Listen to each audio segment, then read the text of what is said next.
मला तेच नवल वाटतं सगळ्यांचं.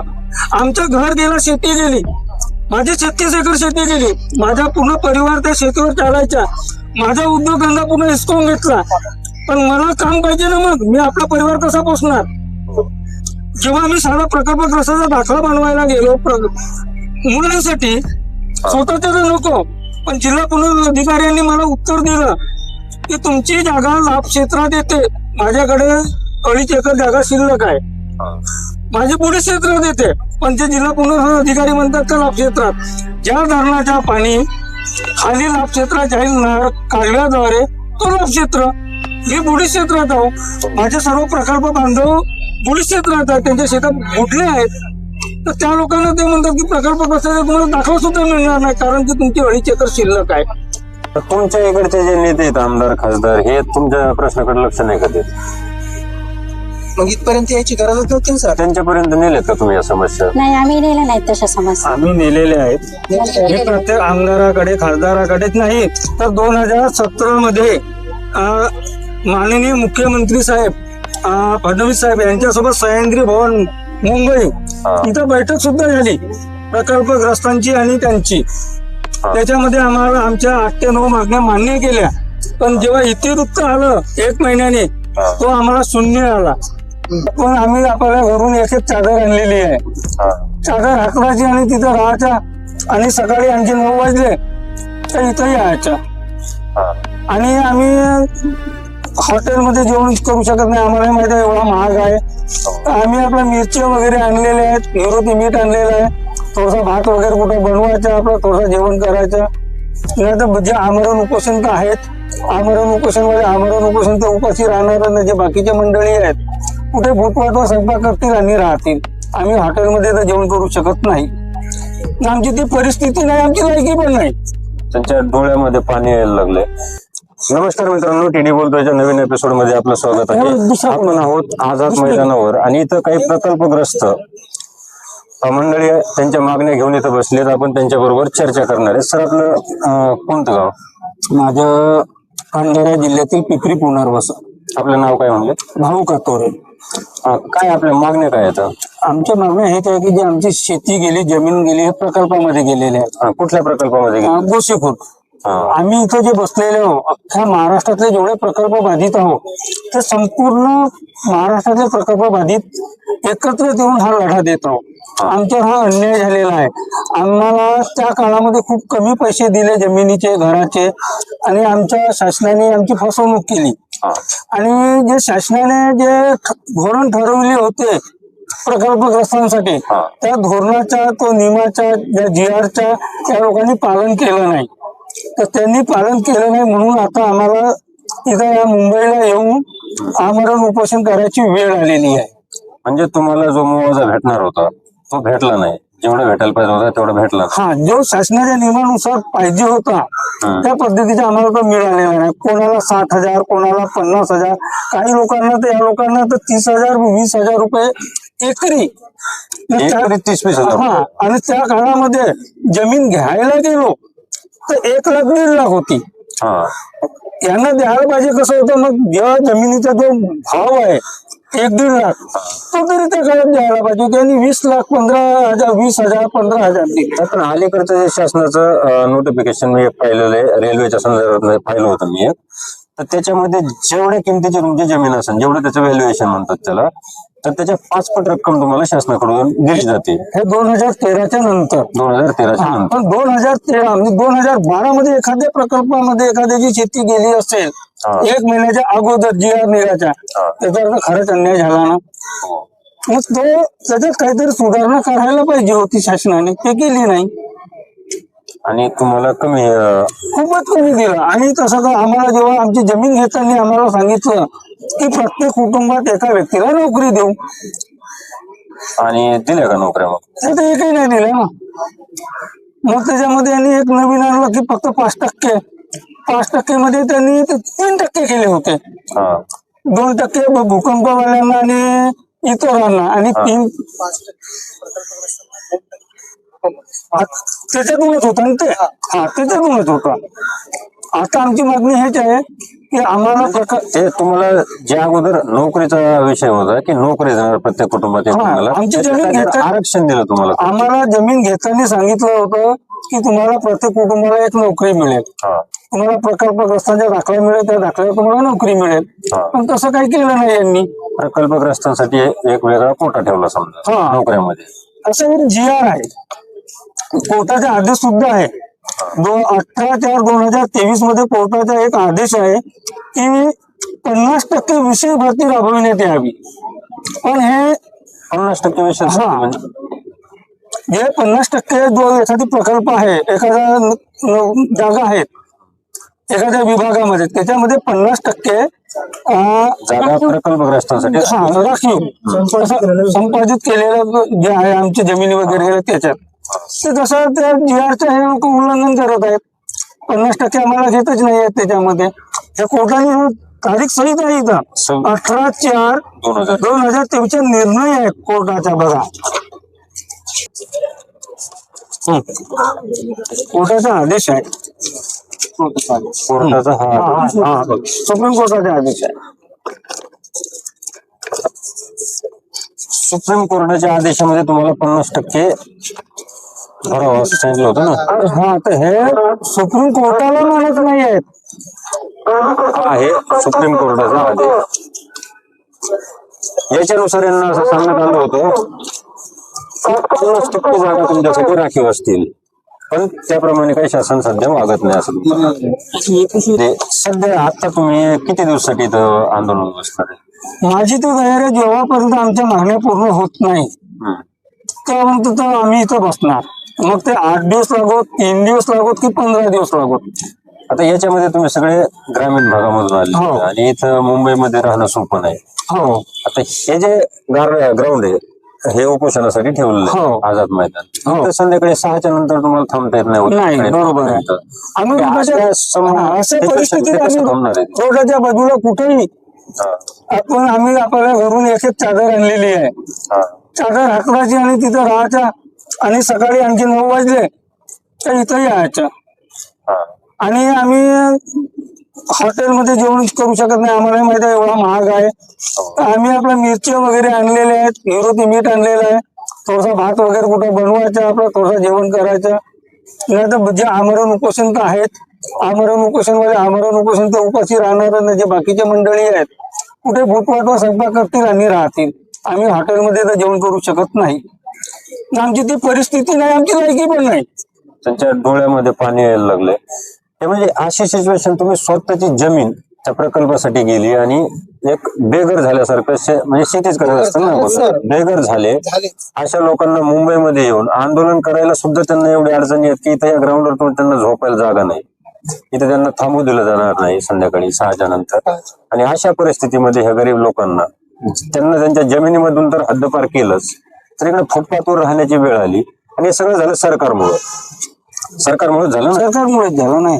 आता याच्यामध्ये सरकार तुम्हाला वाटतंय का तुमच्या मागण्या मान्य करेल? आता आम्हाला तर आशा आहे की फुल नाही फुलाची पाकळी काही नाही काही तर आमच्या ज्या समस्या आहेत हे सोडवणारच. आणि मी मुख्यमंत्री साहेब आमचे जवळचेच आहेत, आमच्या जिल्हा आणि त्यांच्या जिल्हा जवळ आहे. भंडारा जिल्ह्याचे आम्ही आहोत, नागपूर जिल्ह्याचे आमचे मुख्यमंत्री साहेब आहेत. कमीत कमी बाजूच्या जिल्ह्यावर आल्यावर थोडीशी दया माया दाखवतील आणि आमच्या ज्या समस्या आहेत आणि इतरही जे आमचे प्रकल्प बाधित आहेत प्रत्येक जिल्ह्यातून आलेले आहेत त्या सगळ्यांच्या समस्या सोडवतील अशी मला त्यांच्याकडून खूप अपेक्षा आहे. मुख्यमंत्री साहेबांनी सुद्धा या गोष्टीकडे लक्ष द्यायला पाहिजे आणि जातीने लक्ष घालायला पाहिजे, कारण गरिबांचं कल्याण करणं हे सरकारचं काम असतं. तर हे गरिबांचं कल्याण असं उलट्या दिशेने थोडंसं होतंय आणि गरिबांचं थोडं वाटोळं होतं याच्यामध्ये. गरिबांना ज्या समस्या तुमच्याकडून सोडवण्याची अपेक्षा आहे त्या सोडण्याऐवजी त्या समस्या वाढत चालल्यात. इथं आपल्या समोर एक तरुण आहेत.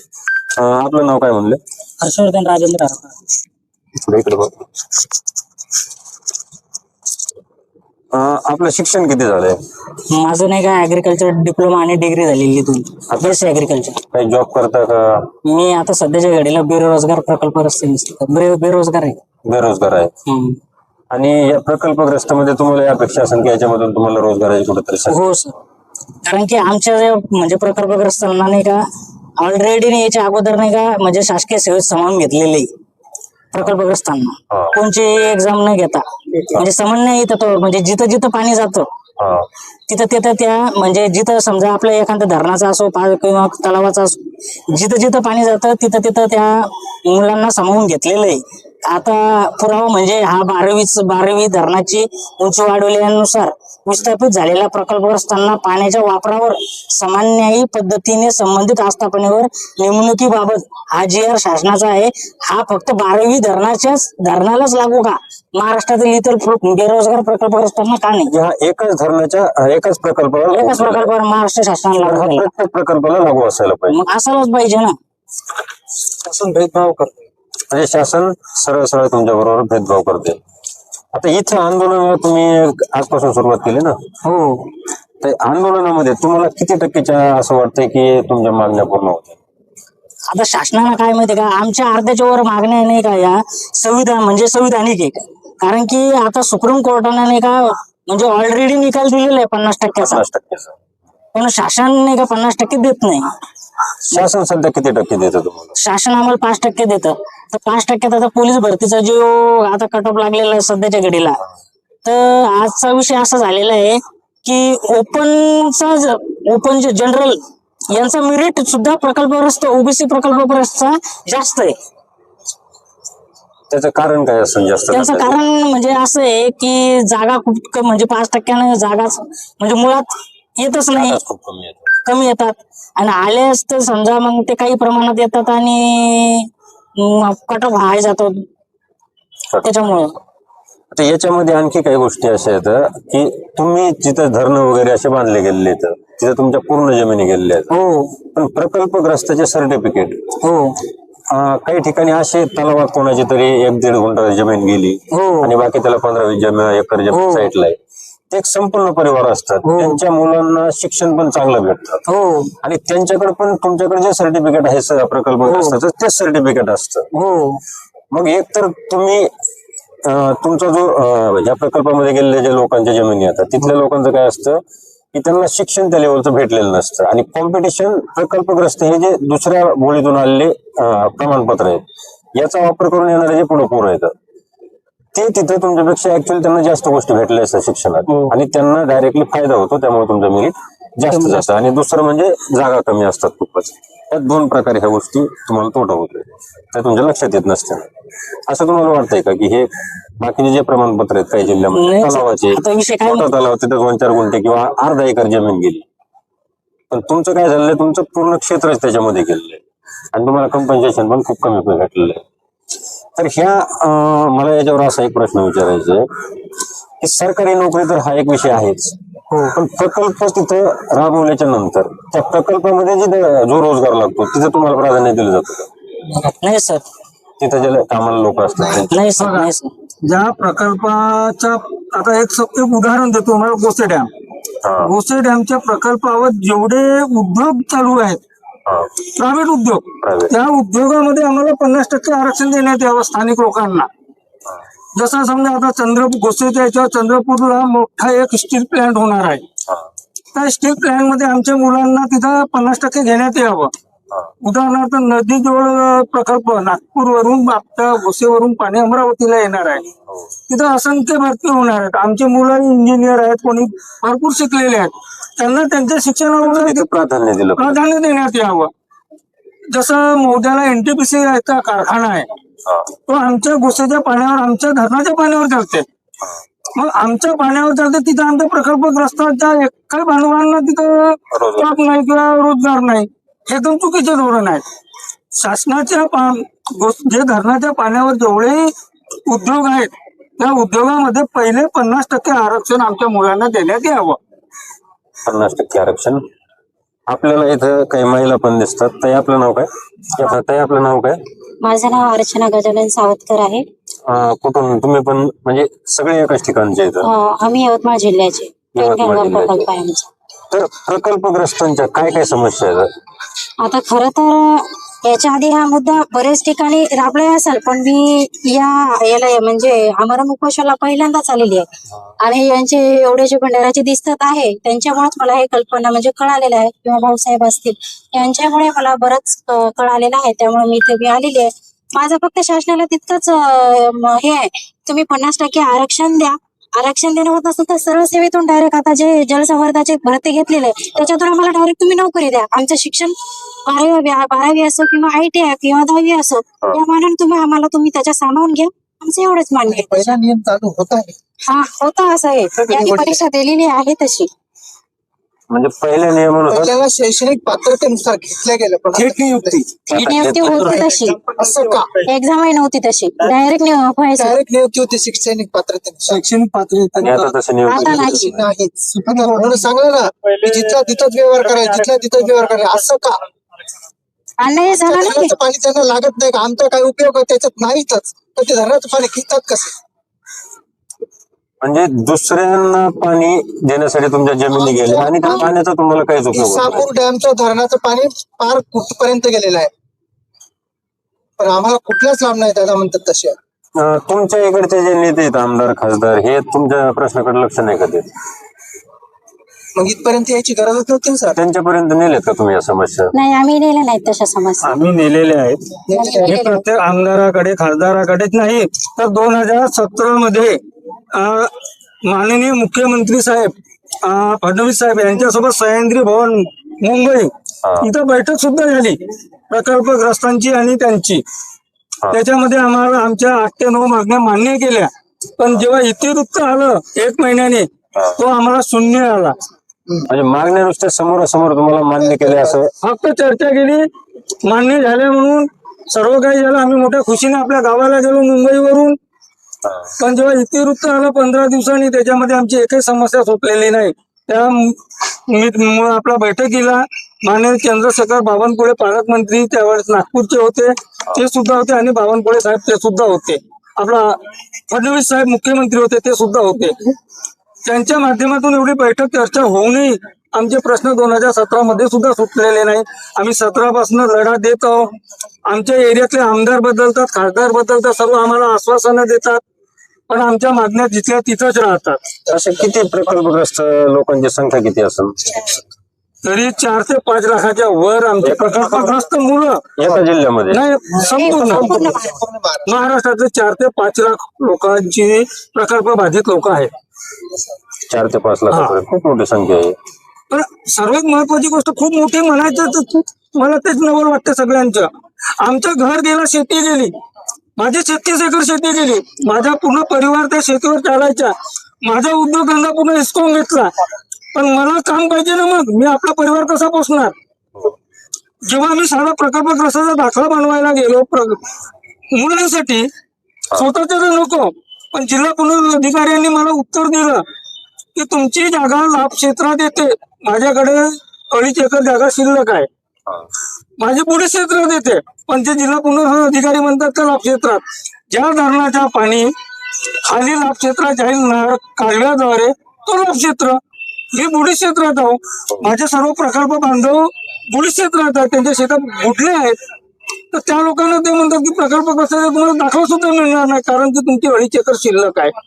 मी म्हणतो 5 एकर समजा तुम्हाला देतो, 5 एकर तुमच्या मुलांचं शिक्षण आणि आमच्या 2.5 एकरच्या का 5 एकरच्या मुलाचं शिक्षण, याच्यामध्ये किती फरक आहे? आमची परिस्थिती काय आहे आणि तुमच्या अधिकाऱ्यांची परिस्थिती काय आहे? हे सांगतात की 2.5 एकर शेती आहे म्हणजे तुम्ही खूप मोठे झाले, धनाढ्य झाले, तुमच्या मुलांना नोकरीची आवश्यकता नाही. हे किती चुकीचे अधिकाऱ्यांचं. आणि हे अधिकारी आमदारांची, खासदारांची आणि मुख्यमंत्र्यांची दिशाभूल करत आहेत. म्हणजे अधिकाऱ्यांमुळे तुम्हाला जास्त त्रास होतोय म्हणायचं? अधिकाऱ्यांमुळे जास्त त्रास होत आहे. मंत्रालयामध्ये असे ऍडव्होकेट पुनर्वसन मंत्री आहेत, त्यांच्याशी पण चर्चा झाली, तर ते बोलले ज्यांचं पुनर्वसन घर जमिनी त्यामध्ये गेले त्यांना बोलतो आम्ही थेट नोकरी देऊ. तर ते असं पण बोलले का आम्ही एखादा GR कमी करू शकतो. तुम्ही जर कमी पण करू शकता, एखादा GR लागू पण करू शकता ना तुम्ही, तुमच्या हातात तुम्ही मंत्री आहे. मध्ये बाहेर राज्याचे GR तुम्ही महाराष्ट्रात लावत्या, मग महाराष्ट्राचे GR कोर्टाचे आदेश GR महाराष्ट्रात काय नाही लावत? जसं या धरणाला यांनी सांगितलं, त्या धरणाला नोकरी थेट दिली आहे, त्या अनुषंगाने सर्व धरणाला लावा ना. सगळीकडे एकच हा, कायदा लागतो. सरकारचं लावा ना. मी बाहेर राज्याचे जे लावू शकते आम्हाला 12वी तर तो आम्हाला सगळ्यांना लावा ना तुम्ही. सर्व आम्ही शेती दिली, आपलं घर दिलं शासनाला, आम्ही शासनावर उपकार केला. मी तर म्हणतो आमच्यामुळे तिथं पाणी साचून राहिला आणि त्या पाणी साचल्यावर तुम्ही मोठे मोठे उद्योग ओपन करत आहात. आम्ही प्रकल्पग्रस्तांनी उपकार केला शासनावर. तुम्ही असं आम्हाला एकदम खराब रद्दी कागद म्हणून फेका नको. प्रकल्पग्रस्तांसाठी तिथं उद्योगाचं काय केलंय का? म्हणजे काहीच नाही केलं ना. काहीतरी छोटे छोटे उद्योग कोणतेच नाही. साधे प्रशिक्षण देत नाही. आम्ही तर काही मागण्या केल्या ते आमच्या शिक्षणानुसार आम्हाला प्रशिक्षण द्या, 6 महिन्याची आम्हाला ट्रेनिंग द्या त्याच्यावर, आणि आम्हाला तिथं समाविष्ट करा. आता पाठीमागच्या कालावधीमध्ये मुख्यमंत्र्यांनी एक कौशल्य विभागामार्फत प्रशिक्षणाचं एक झालं होतं, मुख्यमंत्री युवा कार्य प्रशिक्षण. त्याच्यात आमचा काहीच फायदा नाही. त्याच्यामध्ये तुमच्या इकडचे मुलं असतील ना प्रत्येक? बघा मी सांगतो त्याच्यात सांगतो तुम्हाला, ते प्रशिक्षण देतात, मोजकी मुलं लागतात. भंडाऱ्याचा मुलगा मुंबईला त्याला पाठवतात, त्याला पेमेंट राहते 11,000. खरं त्या 11,000 मध्ये तो मुंबईला राहून इथं नोकरी करू शकते का एखाद्या कारखान्यामध्ये? शक्यच नाही. मग त्याच्यापेक्षा तो आपल्या गावाला राहते ना, जे काही 2 गाई पोसते किंवा कोणाच्या घरी नोकरी करते. 11,000 मध्ये त्याला का परवडणार मुंबईला पुण्याला भाडा किती आहे, आणि तिथे एखाद्या कंपनीमध्ये त्याला ठेवला 11,000 किंवा 12,000 मध्ये शक्य आहे का? तर मग हे असं देखावा आहे. मी तर म्हणतो हा दीनदयाल उपाध्याय वगैरे जे काही आहेत हा देखावा आहे. फक्त हे सांगतात आम्ही मेळावा घेतला आणि एवढा लोकांना रोजगार दिला. लोकांना भ्रमित करायचं काम. हो. मला म्हणावं त्यांनी असं माझ्या समोर. तुमचा जो एरिया आहे तुमच्या आजूबाजूचा, तुम्हाला तिथं बेरोजगारीचं प्रमाण किती? म्हणजे असं वाटते का खूप मोठ्या प्रमाणावर बेरोजगारी? आम्ही प्रकल्पग्रस्त 100% बेरोजगार आहोत. 100%. 100%. आणि मुख्यमंत्र्यांनी तर 3-4 दिवसापूर्वी विधान भवनात म्हणले की बेरोजगारी एवढी नाही. म्हणा ना, मग सांगावं ना, आमच्या समोर यावं त्यांनी कोणाला पाठवावं की प्रकल्पग्रस्तांना आम्ही एवढ्या लोकांना भरती घेतली म्हणून हे कसं आकडा द्यावा. स्पेशली तुमचं नव्हतं बोलले की, पण ओव्हरऑल ते म्हणले होते की बेरोजगारी नाही. महाराष्ट्रात ते पूर्ण प्रकल्प म्हणून राहिलो, प्रकल्प बाधित. त्यांना किती नोकऱ्या दिल्या तुम्ही? तुमचा जो एरिया आहे तुमच्या आजूबाजूचा, तुम्हाला तिथं बेरोजगारीचं प्रमाण किती? म्हणजे असं वाटते का खूप मोठ्या प्रमाणावर बेरोजगारी? आम्ही प्रकल्पग्रस्त 100% बेरोजगार आहोत. 100%. 100%. आणि मुख्यमंत्र्यांनी तर 3-4 दिवसापूर्वी विधान भवनात म्हणले की बेरोजगारी एवढी नाही. म्हणा ना, मग सांगावं ना, आमच्या समोर यावं त्यांनी कोणाला पाठवावं की प्रकल्पग्रस्तांना आम्ही एवढ्या लोकांना भरती घेतली म्हणून हे कसं आकडा द्यावा. स्पेशली तुमचं नव्हतं बोलले की, पण ओव्हरऑल ते म्हणले होते की बेरोजगारी नाही. महाराष्ट्रात ते पूर्ण प्रकल्प म्हणून राहिलो, प्रकल्प बाधित. त्यांना किती नोकऱ्या दिल्या तुम्ही? आमचे एकूण समजा 5 लाख लोक आहेत प्रकल्प बाधित. 5 लाखापैकी किती लोकांना नोकऱ्या दिल्या? जास्तीत जास्त खूप होऊन गेले. 5,000 लोकांना दिले असतील तर ते कमीच असतील. पण आता जागा काढत आता 70,000 काही जागा मुख्यमंत्री काढत आहेत, त्याच्यामध्ये आम्हाला डायरेक्ट समाविष्ट घ्या ना तुम्ही. आता भंडाऱ्याला जे पोलीस भरती निघाली आहे किंवा भरत्या निघाल्यात, प्रकल्पग्रस्तांची एकही जागा नाही आहे तिथं. बिलकुल जागा नाही, जागाच नाही आहे. सिटीला एसटी साठी फक्त 3 जागा आहे. ठाणे सिटीला. मग जस्ट मेरिट मध्ये नाव पण आलंय. मग काय? शिक्षणाची सुविधा काही सरकार करतंय का? काहीच नाही. स्वतःच्या बळावर नाही होत. आणि शेवटी हा सरकारच्या शाळा नाहीत का तिथं? म्हणजे असं जिल्हा परिषदेच्या शाळा वगैरे? आहेत ना. कशा आहेत? सर्वसाधारण शिक्षण प्रकल्पग्रस्त झाल्यानंतर लागणारच कसं हो? मोठं जर शिक्षण जर आपल्याला उच्च शिक्षणासाठी. उच्च शिक्षणासाठी जर आपल्याला प्रकल्पग्रस्त प्रमाणपत्राचा कोणताच फायदा होत नाही. नाही काहीच होत. आणि जर आता जर झालं समजा एखाद्याचं शिक्षण झालेलं आहे, समजा BSc ऍग्रिकल्चर झालं, कुठं इंजिनिअरिंग झालं, कोणाचं सिव्हिल इंजिनिअरिंग झालं, कारण की सिव्हिल इंजिनिअरिंग वाले जलसंपादक म्हणजे पात्र आहे, पण त्यांना 5% आरक्षण भेटतं. त्यांना जर 50% आरक्षण भेटलं असतं तर आपले म्हणजे प्रकल्पग्रस्त हे भरपूर आपले लागले असते. समजा आपले इंजिनिअरिंग सिव्हिल इंजिनिअरिंग करून हे करून ते करून. आता BSc ऍग्रिकल्चरचा विषय, आता मृदा व जलसंधारण मध्ये 9,000 काहीतरी पद रिक्त आहे. 9,000 पद. पण हे वर्ग म्हणजे हे काय म्हणतात की कृषी विभाग वर्ग करणार आहे त्यांच्याकडं. जर कृषी विभागानं 9,000 पद जर तिकडं म्हणजे मृदा व जलसंधारण मध्ये वर्ग केले तर प्रकल्पग्रस्तांचा 100% तोटा होतो. म्हणजे तिथे भरतीच होणार नाही. हा. ते जर 9,000 पद जर कृषी विभागातून जर मृद व जलसंधारणमध्ये जर वर्ग झाले तर त्या विभागात भरतीच होणार नाही. आणि ज्या प्रकल्पग्रस्तांनी कृषी विभागात एक्झाम दिलेले ऑलरेडी 2023 मध्ये, तर त्या मुलांचं काय आहे? त्या मुलांना म्हणजे आजपर्यंत मृद व जलसंधारण विभागात कृषी विभागातून बी पद वर्ग केलेले नाही, म्हणजे ते पद रिक्त आहे. 2023 मध्ये ज्या मुलांनी कृषीची एक्झाम दिलेली आहे म्हणजे कृषी सहाय्यकच्या, तर त्या प्रकल्पग्रस्तांना घ्यायला काय अडचण आहे त्या पदावर? त्यांना तर नियुक्ती द्यायला पाहिजे ना. नियुक्ती पण दिली नाही दिलेलं आहे.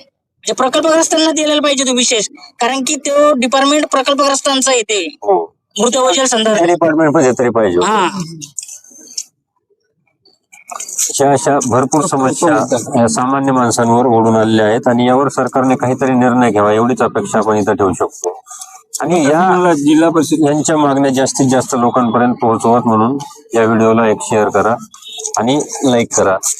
इथंच आपण थांबूया. जय हिंद, जय महाराष्ट्र.